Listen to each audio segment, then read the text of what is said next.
대기하는 시간이 촉박한 관계로 국민을 위해서 생략을 하도록 하고요. 먼저 특강에 앞서 특별히 연극과 학생들을 위해 귀한 시간 내주시는 최춘식 국회의원님의 양력 소개를 본교 유기열 교장선생님께서 해주시겠습니다.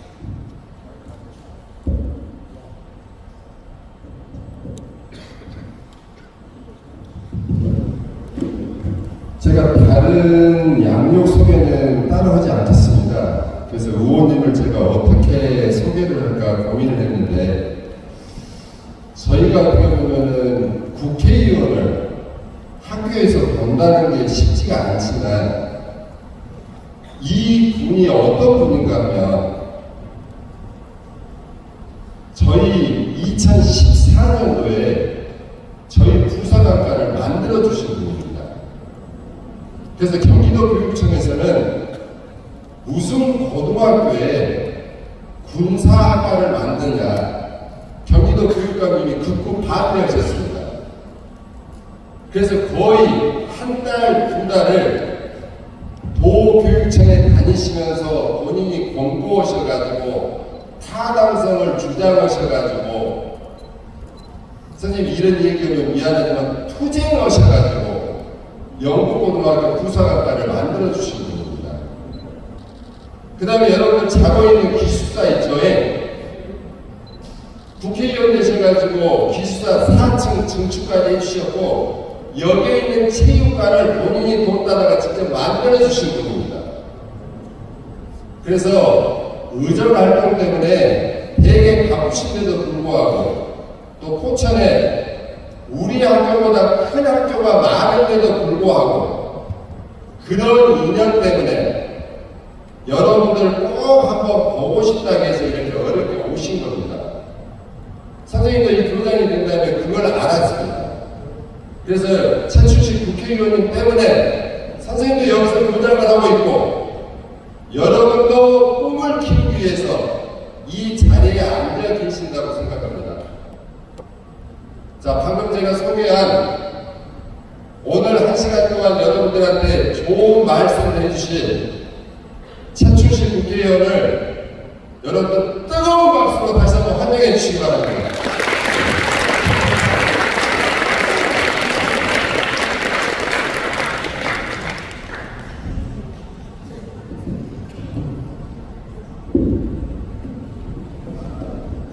네, 다음은 최춘식 국회의원님에 대한 학생들의 인사가 되겠습니다. 학생회장은 경상 아래 위치로 나와주시기 바랍니다.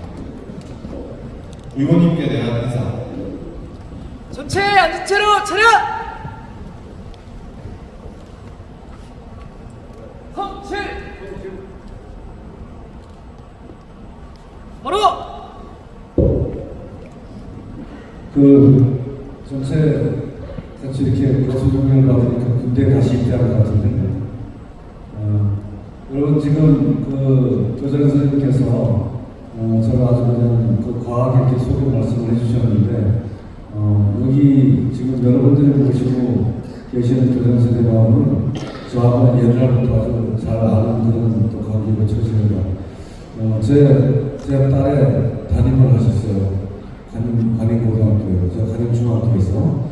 그래서 너무나도 잘하는데, 이 영북고등학교로 오신 것을 저는 굉장히 고맙게 생각합니다. 좀 전에 교장선생님 말씀해 주셨지만, 저는 최춘식 국회의원이고 포천과 가평을 지역으로 가지고 있는 그런 국회의원입니다. 근데 제가 영북고등학교로 인연이 깊은 분은 맞는 것 같아요. 처음에 14년도에 부사관학과를 이제 학과 개편을 하면서 그때 이제 필요했던 부분이 기숙사였고, 저도 좀 이따 나오겠지만 전북 출신이기 때문에 군인들이 교육을 받으려면 뭐가 있어야 되는지를 내가 너무나 잘 아는 사람입니다. 그럼 바로 소위 기숙사라고 하는 그런 막사가 필요한 겁니다. 왜 그러냐면 이 군인들의 그 특성은 한쪽을 바라보는 획일적 교육을 받아야만 임무 완수가 가능한 그런 집단이기 때문에 그렇습니다. 그래서 여러분들이 고등학교 과정부터 그에 대한 걸 습득하고 있으니까 반드시 기숙사가 있어가지고 거기에서 숙식을 제대로 받으면서 함께 있어야 되는 그런 교육 과정이에요. 저도 2년간을 그렇게 살아왔는데 그런 과정들이 필요합니다. 그래서 그때 기숙사를 경기도에서 처음 포함해가지고 다 해서 32억 얼마 정도가 배정받아서 3층까지 지었고 그 다음에 제가 국회의원이 되니까 또 여러분 경영정보학과가 드론학과로 바뀌면서 또 이제 공간이 필요해가지고 또 4층까지 증축을 해서 현재 그 기숙사 규모가 갖춰졌고 제가 동영 끝날 때쯤 아마 이 여기 체육관 아마 그때 됐을 겁니다. 그래서 여러 가지 하여튼 그 영문고등학교 관계가 많이 있는데 그리고 시청각실도 그때 리모델링을 했고 또 여기 그 소방차가 못 올라가는 도로가 확장 부분도 그때 했거든요. 그런데 가장 안타까운 거는 저 운동장이 자꾸 좁아서 우리 식당도 저기 또 생겼고 체육관 생기다 보니까 이걸 뛰어놀 수 있는 운동장이 좁아진다는 건 정말 안타까운 그런 일이었습니다. 근데 그래도 지금 모든 과정에서 여러분들이 이렇게 하고 있기 때문에 고맙다는 생각을 하고 있습니다. 제가 전에도 몇 년 전에 여기 영국고등학교 와서 강의를 한번 한 적이 있습니다. 근데 그때 제가 느꼈던 사람들이 학생들을 선도해가지고 얘기하는 게 참 어렵구나 그 생각을 했었습니다. 근데 뭐 어떤 얘기를 해줘서 공감을 할 수 있을까? 어떤 것이 과연 우리에게 가슴 닿는 그런 어떤 얘기가 될까? 이게 참 걱정스러워요. 오늘 제가 이렇게 제3과 국가안보 이렇게 했는데 저도 여러분과 같은 고등학교 시절도 있었고 또 어린 중학교 또 초등학교 이런 과정들 다 거쳐서 지금까지 왔습니다. 그리고 공부를 해야 되겠다는 열망을 가지고 그걸 따라서 다니는 적도 있고 여러 가지 그런 사람들이 많은데 저는 내가 어릴 때 뛰어놀고 자란 데가 여기 포천이 아니라 저는 충청북도 단양입니다. 근데 그 단양에서 내가 초등학교를 졸업을 하면서 거기에 지금 보니까 단양군의 인구가 한 23,000명 정도밖에 되질 않아요. 포천을 비하면 아주 형편없이 작은 그런 동네죠. 거기에서 내가 초등학교를 졸업을 하고 그 다음에 중학교를 어디로 갔냐면 제천으로 갔습니다. 그래서 당연히 거기서도 고등학교를 제천을 다녔죠. 근데 여러분들은 지금 이제 고등학교 갈 때도 수능이라는 걸 가지고 중학교는 뭐 그런 것도 없고 이렇게 되는데 내가 학교를 다닐 때만 해도 중학교는 시험을 봐서 갔습니다. 그래서 학교별 시험을 봐가지고 합격되는 사람이 그 학교를 들어가는 거예요. 근데 내가 단양에서 초등학교를 졸업하고 제천중학교 시험을 봐서 그래서 다행히 합격을 해가지고 제천으로 중학교를 갔습니다.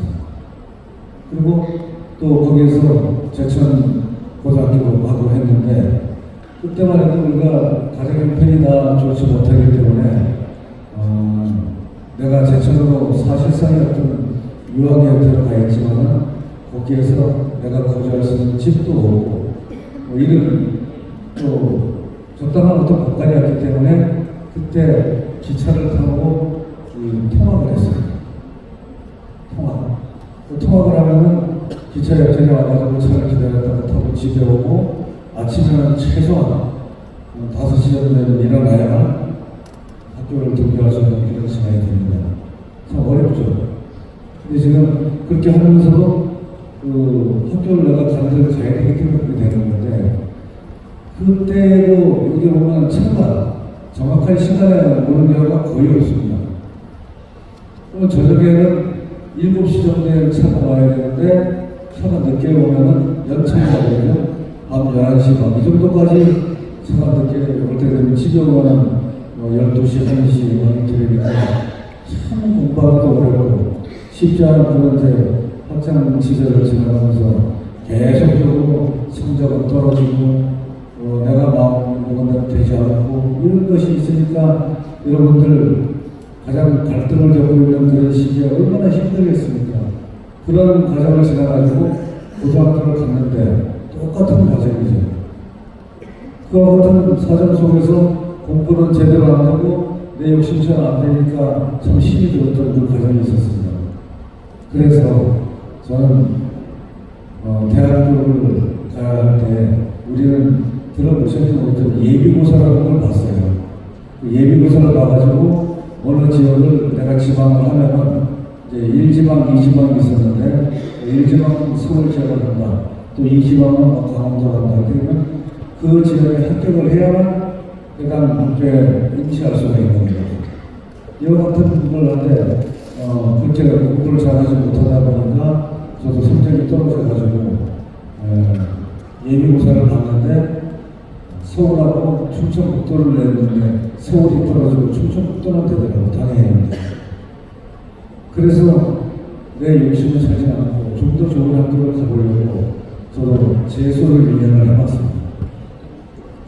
서울에 올라가가지고 재수를 하려고 학원을 다니고 이렇게 해보니까 실질적으로 이 학교가 얼마나 중요한가는 학교에서는 여러분들이 책을 좀 볼 때 그 진도를 잡아주면서 과목에 대해 하나하나를 선생님들이 책을 내주잖아요. 근데 재수라는 것은 내가 결정을 해야 되기 때문에 그게 안 돼요. 그래서 학과의 편중 현상이 일어나가지고 어떤 과목은 성적이 좀 오르지만 대부분의 과목은 다 떨어지는 이와 같은 아주 귀한 적이 나타나요. 그래서 전 재수도 실패했습니다. 그래서 1년 또 있다가 그 다음에 군대 갈 나이가 됐는데 여러분은 지구성적을 준비하고 있지만 저는 이제 그때 그거에 닥쳐오는 거예요. 군대 갈 때가 다 돼가는데 내가 가야 할 곳을 찾지를 못하겠어요. 그래서 거기서 생각 내가 뭘 해야 되는가. 아마 그때만큼 밤잠을 못 자서 저는 못하고 생각합니다. 밤을 새워가면서 나 자신을 위해서 공부를 하고 해도 해결책은 나오지 않는 거예요. 그러던 어느 날 이게 TV를 보다 보니까 그것도 요즘 같은 컬러 TV가 아니고 흑백 TV죠. 그걸 보다가 보니까 3, 4학교 모집 공고가 확 나옵니다. 그래서 그때 생각한 것이 이제 저기를 가야 되겠다. 저기를 가지 않으면 나는 정말 갈 데가 없구나. 이 생각을 했습니다.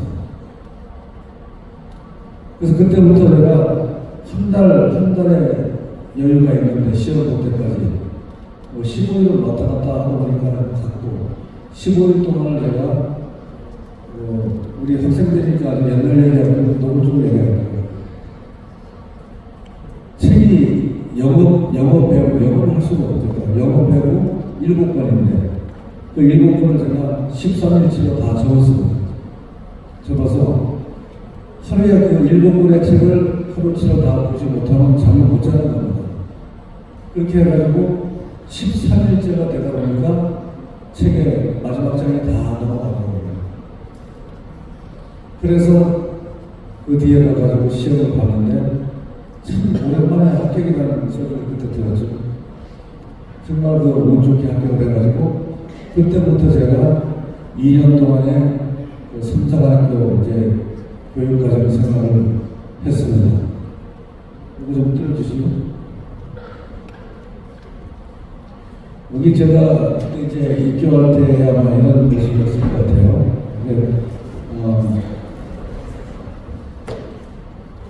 이 삼사관학교를 제가 8월 5일날 입교를 해가지고 들어갔는데 비가 엄청나게 왔다는 것으로 지금 기억을 하고 있어요. 그래서 그때부터 2년간 교육을 받으면서 참 많은 그 극한 상황도 맛보고 또 힘들었던 그 과정들을 이겨나가는 그런 속에서 제가 나름대로의 극기 생활을 시작했다고 보고 있습니다. 여러분들 지금 이 군사훈련은 어디 위탁교육을 받습니까 지금? 대표 그 군사훈련은 전혀 안 받나 지금? 그래서 받고 있지. 그걸 언제 받는가요? 방학 때? 평소에? 우리는 이제 2년간을 학교 생활로 가서 봤기 때문에 일반학도 하고 그다음에 군사학, 화기학 이런 다 하고 있습니다. 근데 처음에 들어갈 때 나도 애무신분 소총이 어떤 건지 군대가 뭔지 정말 모르고 들어갔어요. 들어가가지고 익히는 과정 속에서 제일 먼저 시작하는 게 뭐냐면 사격훈련입니다. 사격훈련을 하는데 그때 가서 이제 다 측정을 받잖아요. 그래서 야간 사격, 주간 사격, 또 뭐 실거리 사격이라고 다 봤는데 나는 다행스럽게도 총을 참 잘 쐈어요. 그래서 주간이든 야간이든 나는 총을 쏘면 한 발도 안 맞추고 다 맞추는 게 있어서 그리고 학교장님이 나한테 이만한 휴장을 하나 줘가지고 그 휴장을 찬 사람들은 외출과 금리가 없을 만큼 특권을 준비했어요. 그래서 제가 삼성학교를 2년을 졸업하면서 그 사이에 여러 가지 유소훈련, 유교훈련 다 지나갔지만은 내가 사회생활할 때 그 힘들었던 과정의 생각은 이건 참 그래도 다행이라는 생각을 내가 했던 적이 있어요. 그래서 이 같은 생활 속에서 내가 꾸준히 해왔던 그런 부분들이 아마도 지금까지 체력이라든가 정신력은 그때 보장되지 않을까 생각합니다. 그리고 2년의 교육을 마치고 제가 소대장으로 임관해서 처음 간 데가 여러분들 잘 아실 거라고 생각합니다. 그 강원도 인제 원통 여기에 가서 생각하는데 그때에 우리한테 주어진 사람들은 전방 상황이기 때문에 모든 것이 전투 상황과 맞떨어지는 바와 같은 것이었어요. 이것을 우리가 그 소대장으로 해가면서 임무 완수에 대한 그런 부분들을 철저하게 끌어나갔던 그런 것들이 아마도 지금의 군대의 기록을 맞이하는 그런 거라고 생각하고 있습니다. 그래서 제가 그 철책선, 그 소위 말하는 퇴마에 근무하다가 철책선으로 또 임무교대가 돼가지고 여러분들 현무봉이라고 하는 큰 고지가 있는데 그 앞에서 적들과 사실은 휴전선에 대치하고 있었던 이와 같은 것이 생각이 납니다. 그리고 부대 교대를 하면서도 함께 교대하는 부대를 서로 모르게 하기 위해 가지고 야간에 또 새벽에 올라갔는데 그것조차도 사실은 모든 것이 적들에게 알려지는 것 같은 사람들이 있는 것을 굉장히 느끼고 살고 그 위협적인 요소를 가지고 있다는 것도 여러분들이 앞으로 이제 임전해서 실무 무대에 나가는 마법이라는 생각을 하고 있습니다. 지금 들어오다 보니까 이게 들어오도 막 난리가 드네. 들어오는 손 한번 들어보세요. 예, 성장이세요. 그 많은 훈련을 하고 있는 걸로 생각을 하고 있습니다. 드론에 대해서 일단 다시 한번 말씀을 나누기로 하고, 제가 오늘 여러분께 이 안보에 대한 부분을 간략하게 좀 소개해드리면서 이제 진행을 하도록 하겠습니다. 사실 우리가 국가 안보라고 하면은 이제 국가관 속에서 우리가 국가관이 있고 국가 안보관이 있습니다. 국가는 하나의 그 형태라든가 규격 이 모든 것을 가지고 한 형태의 국가를 형성하고 있으면서 그 안에서 안보관이라고 하는 것은 우리가 안전보장이라는 개념의 줄말로서 안보에 대한 부분을 우리가 하나씩 펼쳐져가지고 생각하시는 부분이라고 생각합니다. 다시 말씀드리면 군사학적인 부분을 같이 가져갈 수 있다는 얘기를 드립니다.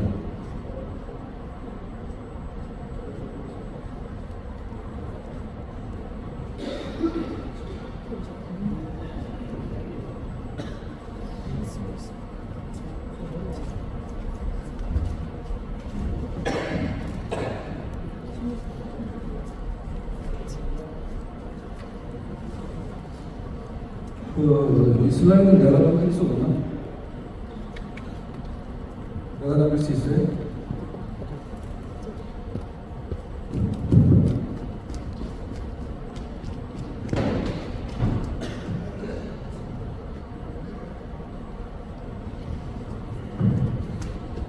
저기 내가 훈련 받을 텐데 아주 젊었죠, 그죠? 나 같아요? 저기 이제 우리가 옆에 지금 사업하는 각각의 자기가 임무를 가지고 하는 옆에 보는 이제 다른 사진인데 저는 유교훈련 과정에 세주 타기 막 그거 같아야 됩니다. 그래서 전에 있었던 사진을 좀 올려놓았습니다. 이거 이제 우리 학교 내 정정인데 학교 협조해서 저쪽 연변장에 사용받는 것을 놓은 것 같고요.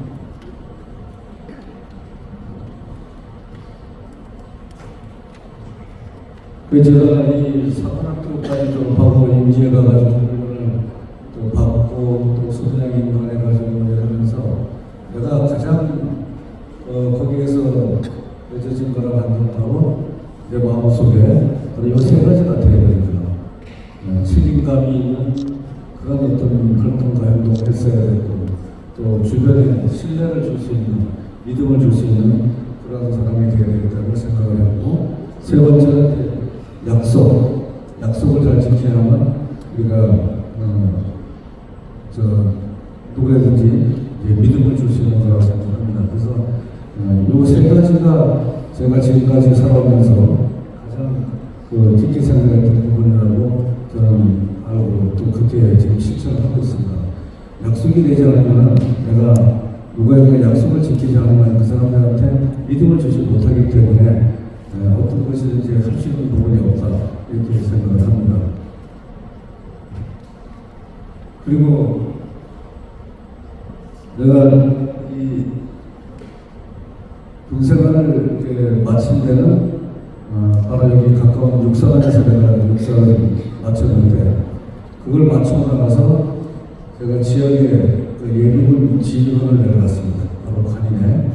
근데 그 관인에 지휘관을 내려가가지고 거기에서 지원들하고 같이 어울려가면서 거기서 자연스럽게 이제 쌓은 것이 내가 정치에 대한 그런 부분이거든요.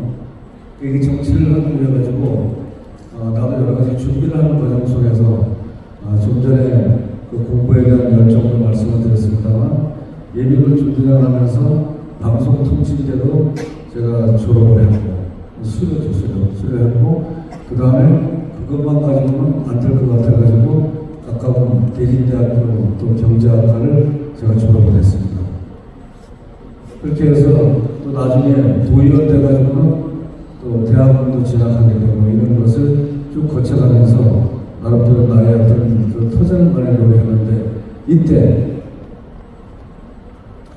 여기 제가 2002년도에 포천이 이제 군 당시에 군의원에 도전했던 그 사진입니다.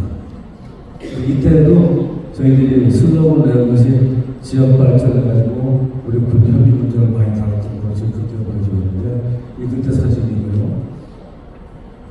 이건 제가 중간에 많은 말씀드렸습니다. 경기도 의원을 하면서 이 학교에도 여러 가지 우리가 붙여가는 것들을 함께 할 수 있는 부분을 어떤 그런 여기 도의원도 실적입니다.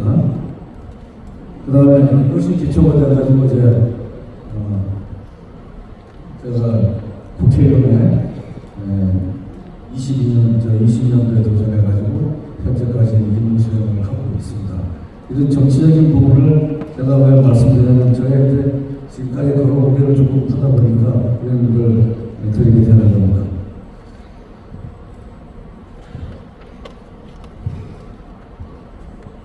그러면 이제 이 안보 문제에 대해 가지고 조금 말씀을 드려보겠습니다. 오늘 아침에도 여기 보도자료에 보니까 또 북한이 공해상으로 그 탄도미사일 발사했죠. 그래서 금년도에 1월 1일부터 지금까지 총 미사일 발사 횟수가 오늘까지 18번입니다. 이만큼의 그 미사일을 발사하는 이유가 어떤 무엇 때문에 이렇게 그냥 계속 미사일을 쏘고 있느냐 북한이 이걸 한번 좀 보시게 되면요 18번의 미사일을 발사합니다만 발사의 이 원인을 보게 되면 왜 북한이 이렇게 계속적으로 도발하고 있느냐는 것은 세 가지로 우리가 볼 수가 있습니다. 첫 번째는 북한의 그 오판입니다. 잘못 판단하고 있는 거예요. 그럼 북한이 핵 보유국이기 때문에 자신들이 도발을 해도 전면적으로 확산될 가능성이 없다라고 보고 있는 거거든요. 그게 첫 번째 이유예요. 두 번째는 그 핵 무력에 대한 완성도를 가져가게 해가지고 자기들의 의지를 보여주는 거거든요. 그래서 계속적으로 쏘고 있는 거고 그 다음에 세 번째는 가장 중요한 건데 북한 주민들이 그 불만과 체제에 대한 비판을 할까봐 이것을 다 이것을 계속적으로 쓰고 있는 그런 부분입니다. 지금은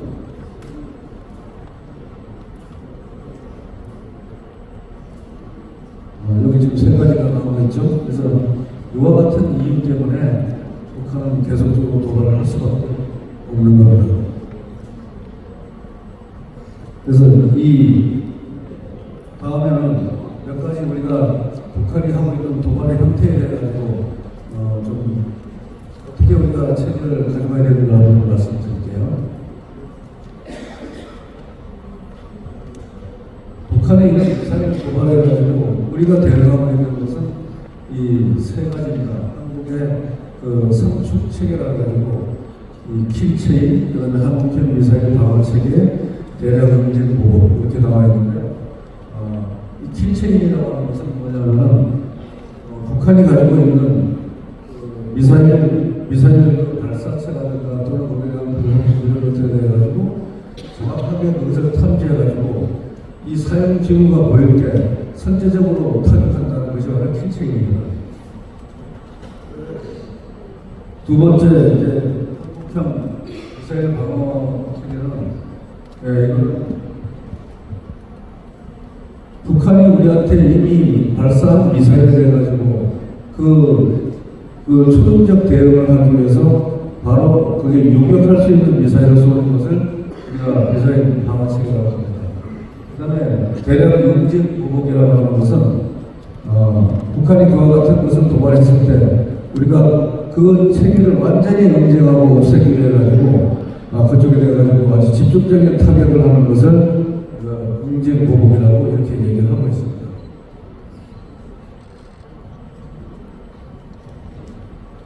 그 다음에 우리가 그 북한이 우리한테 도발한 여러 가지 형태를 보게 되면 우리가 9.19 군사 합의까지 연관했는데 지난번에 여러분들 알고 계신 개성공단을 완전히 파괴했습니다. 북한이. 이것은 그들이 가지고 있는 우리들에 대한 어떤 지원심을 아주 대폭적으로 폭발시키는 그런 상황인데 저것을 우리가 이제 이번에 북한에다가 처음으로 저기 이제 그 배상에 대한 부분까지 좀 다뤄서 나오고 있는 겁니다. 이게 이 건설비가 총 235억 원이 들어갔는데 우리가 지금 북한에다가 배상 요구를 한 것은 447억 원을 지금 배상 요구하고 이것은 아마 재판상으로 이어질 거라고 생각하고 있습니다. 이것은 바로 뭐냐면 우리가 만드는 또는 공동으로 만들어진 그 부분을 저들이 마음대로 파괴했다는 겁니다. 이것은 뭐냐? 9.19 군사 합의라고 하는 것이 어떤 것이냐면 이 한반도 내에서 어떠한 도발행위나 위협행위를 하지 않겠다는 서로의 합의를 해주는 상황인데 자기들 마음대로 이걸 연락선을 좀 폭파했던 이런 것이 때문에 이거에 대해 가지고는 반드시 우리가 이제 응징을 해야 되는 부분이라고 생각하고 있습니다. 또 우리 그 상임위원회에서 많이 일을 하고 있습니다만 서해 공무원 그 피격 사건 알고 계시죠? 그 해수부 공무원에 대해 가지고 자기들 마음대로 그 시신을 불태우고 죽여가지고 그것을 없애버리는 이와 같은 아주 천연공노할 이런 것들을 말하는 자해를 했는데 이거에 대해 가지고 아마 꾸준히 우리가 앞으로 북한과 함께 해결해 나가야 될 부분이고 그들한테 요구를 해야 될 사항이라고 저는 보고 있습니다. 또 여러분들 그 한박도 사건이라고 아실 거예요. 한박도라는 것은 NLL 소위 말하는 해상경계선 남쪽에 있는 우리나라의 영토를 무단으로 북한이 점령을 한 겁니다. 그래서 한박도에다가 레이더를 설치하고 그 레이더를 가지고 우리를 감시하고 들어가고 자기들 안해라고 얘기하는 거고 자기들 땅이라고 얘기하는데 이 한박도 사건은 그 서해안 쪽에서 NLL 남쪽에 있는 것을 북쪽으로 옮기고 그와 같은 사건이기 때문에 우리는 이것을 다시 한번 한박도에 대한 부분도 짚고 넘어가야 되고 이것은 결국 나중에 9.19 군사 합의에 효력 정지로 연결되어야 된다 이렇게 생각하고 있습니다. 그래서 이 NLL이라고 하는 것은 여러분들이 알고 있듯이 NLL은 노스 리미티드 라인이라고 해가지고 북방 한계선입니다. 근데 이 북방 한계선은 우리가 설정한 것이 아니라 휴전협정상에 설정이 되어 있는 거기 때문에 국방협정이라고 하는 그 말 자체는 우리 보고 위로 올라가지 말라고 하는 설명이었어요. 이것이 바로 옛날 휴전협정상에서 북한은 함정이 단 하나도 없었습니다. 그런데 우리는 유엔군과 같이 함정을 가지고 있었기 때문에 서해안 전체를 다 북한 땅을 봉쇄할 수 있었던 그런 위력이 있었던 거예요. 그래서 우리한테 더 이상 올라가지 말고 북한에 배려해주는 것이 바로 이 리미티드 라인입니다.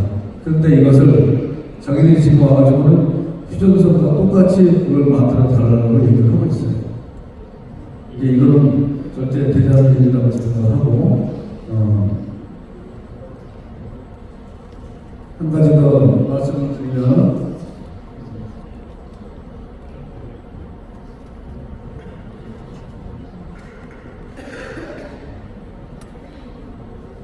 여기 그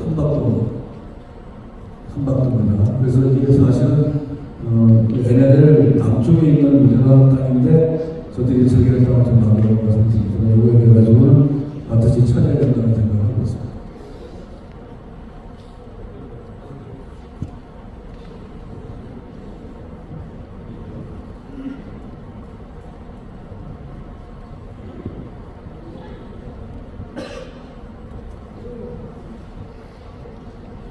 드론이라는 뭐 이건 설명 안 해도 우리 드론 학과가 있기 때문에 너무나 잘 알 것 같습니다. 그거에 대한 이런 활용도만 좀 말씀을 드리면서 말씀을 좀 칠까합니다. 드론은 여러분들 아시는 것처럼 조종사가 없이 있는 그런 무인입니다. 그러니까 앞에서 많이 하고 있는데 무선 전파 조종을 할 수 있고 카메라, 센서, 통신 시스템 등을 탑재해가지고 다방면에 활용되는 게 드론입니다. 여기에서 보시면 가장 요즘에 이제 각각하고 있는 것이 농업용 드론인데 이걸 가지고 비료도 주고 또 농약도 치고 이렇게 해가지고 농업 분야에 충분히 활용을 하고 있고 또 소방용으로 산불 화재가 발생했을 때 드론을 활용해서 불을 끄는 같은 데 쓰고 있습니다. 또 여러분들 드론 택배까지 나와 있다는 걸 알고 계시면 배송 문제 또 그다음에 그래서 도시 항공 체계에서 UAV까지 이렇게 쭉 활용이 나와 있는데 여러분들이 드론하면 이와 같은 것을 공부하고 또 실습하는 가지고 많이 이루어질 거라고 보고 있습니다. 앞으로 이제 우리 드론 산업의 미래가 어떻게 되느냐? 세계 드론 산업 시장 규모는 현재 24조 규모입니다. 2030년까지는 125조 규모로 6배 가량 성장이 될 것으로 보고 있고요. 윤석열 대통령 지금 현 정부는 현재 5천억 원 규모의 국내 드론 산업을 가지고 있고 또 마찬가지 2030년까지는 2조 3천억 원 규모로 발전시키겠다는 계획을 이미 발표를 하고 있습니다. 사실 드론은 군사용으로 개발된 거는 맞습니다. 우리가 지난해에 있었던 시위자들을 이렇게 들어보면요, 북한 무인기가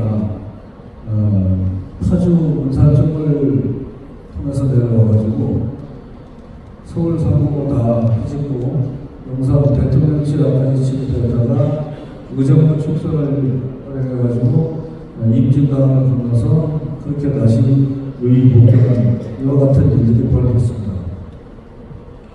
그래서 이와 같은 것은 우리가 참 레이더로도 잡기 힘들고 발견하기 힘든 그 부분이기 때문에 정말 우리가 막기 힘든 그런 이제 공격 체계입니다. 앞으로 이제 우리가 군사용으로 이렇게 우리가 드론이 활용되면 어떻게 될 것인가? 현재 여러분들이 알고 있는 군 병력은 지금 현재 50만 명 안 될 겁니다. 근데 앞으로 43년이 되게 되면 33만 명 정도로 이제 감소가 되게 되는데 그때 이 감소된 병력을 뭘로 우리가 채워놔가지고 국방력을 강화시킬 수 있느냐? 그것은 바로 제가 생각할 때는 드론이라고 생각합니다. 그래서 앞으로는 드론과 사람이 한 팀이 되어가지고 전투를 수행하는 유무인 복합 체계로 가야 된다. 그렇게 가지 않으면 우리 국방을 어떻게 감당하고 또 거기에 강화시킬 수 있는 방법이 없다. 그렇기 때문에 이제는 내가 가지고 있는 개인화기 또 유탄 발사기 또는 또 다른 어떤 저 화기를 이제는 드론에 장착해가지고 드론이 전쟁을 할 수 있도록 하는 것밖에는 다른 방법이 없다. 그리고 우리 이제 오늘 드론 아까 내가 공부하고 있는 우리 이런 분들이 앞으로 이제 성장해가지고 조정해가면서 그와 같은 정팀으로 시작을 해야 된다. 그래서 드론과 우리 군인이 한조가 되는 이와 같은 모습을 가야만 앞으로 이제 국방에 대해가지고 더 튼튼히 갈 수 있는 강력한 그런 구축 체계를 구축할 수 있다 이렇게 보고 있습니다.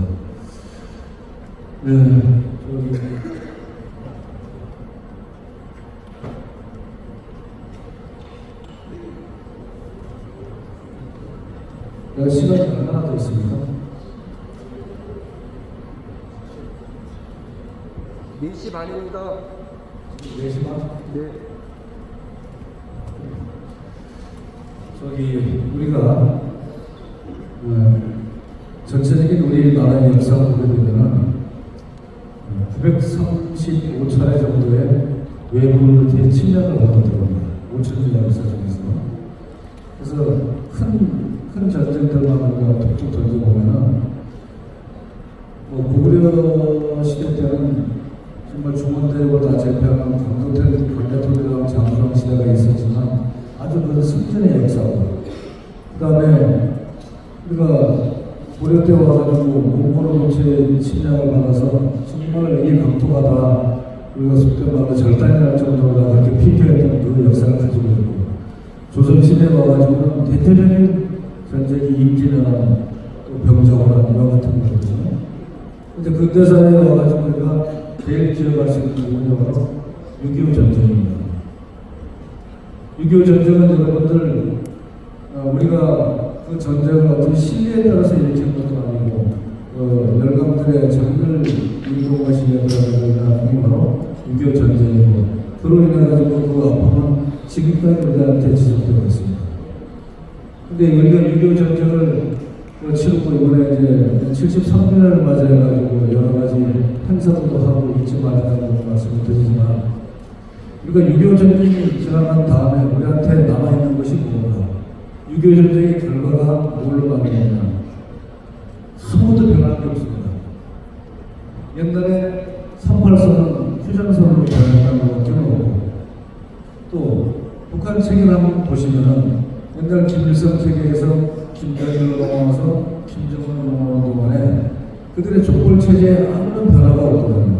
그대로 지금까지 유지되고 있고 그들은 지금도 그 족벌체제를 연결해가면서 강하게 이어가고 있고 강하게 추구하려고 하는 것은 바로 적화통일 그 자체입니다.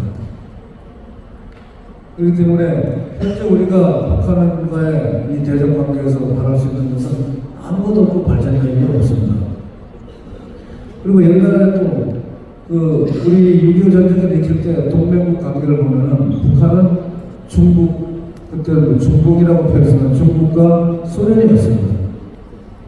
근데 지금은 어떻습니까? 중국은 그대로 동맹 체제이고 소련은 분배가 돼가지고 러시아는 독자적인 나라로 체제가 되어가면서 역시 지금도 러시아는 우리 밖에 있는 북한 땅의 동맹국입니다.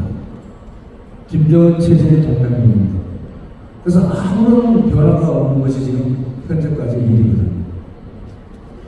그리고 이래서 이러다 보니까 전쟁을 치렀고 우리가 6.25를 기억하고 있지만 여기에서 우리가 뭐를 과연 우리는 그 피를 흘린 대가로 얻었느냐 그 교훈이 뭐가 있느냐 이거 보게 되면요 첫 번째가 전쟁은 절대 구호나 협상으로 지켜지지 않는다는 겁니다.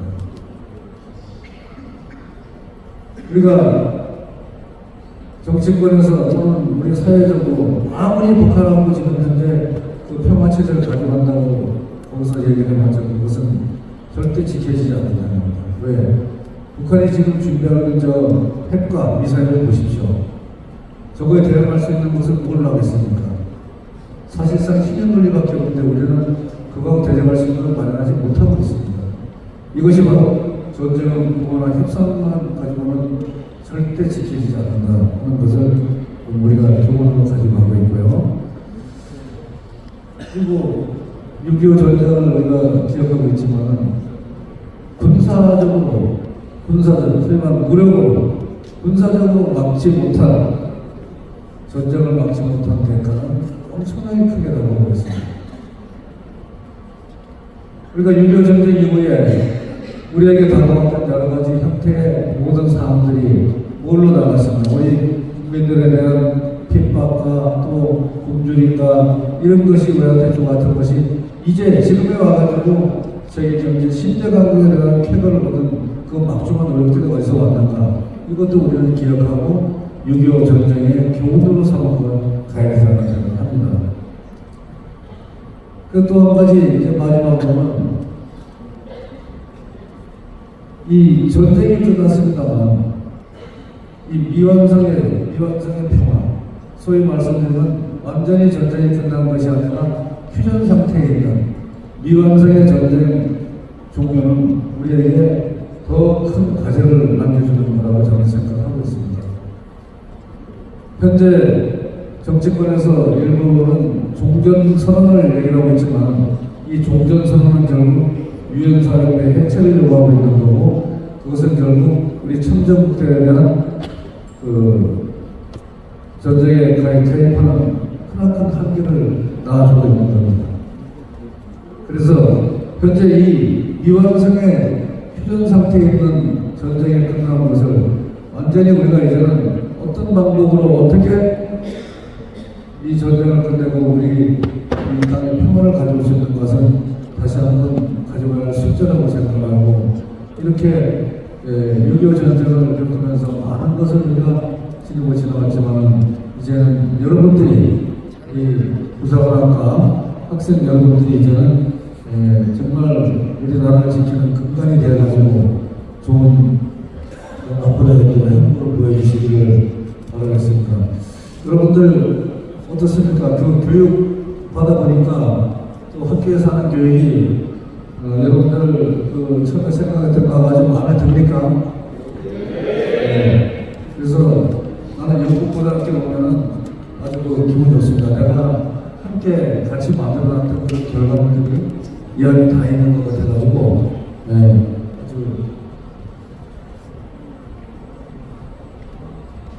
기분이 좋게 생각합니다. 여러분들, 제가 고수 경기하는 모습이 괜찮습니까?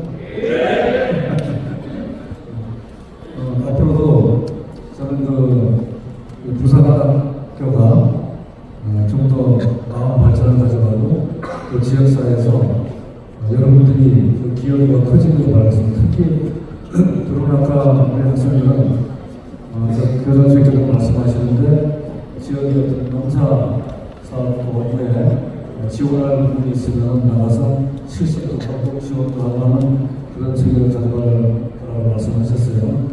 앞으로도 국가적 차원에서 여러분들이 공부하는데 또 실습 단계에서 필요한 부분이 있으면 하나하나 다 지원해가지고 여러분과 함께 이제 대한민국을 지키는데 그 정신을 같이 하겠습니다.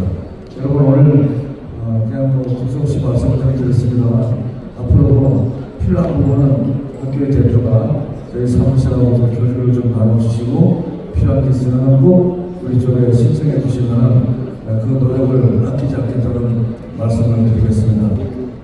여러분들 고맙습니다.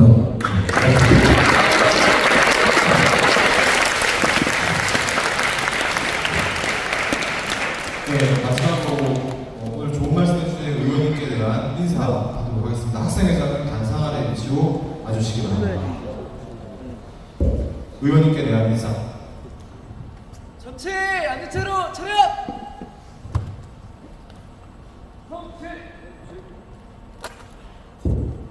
바로!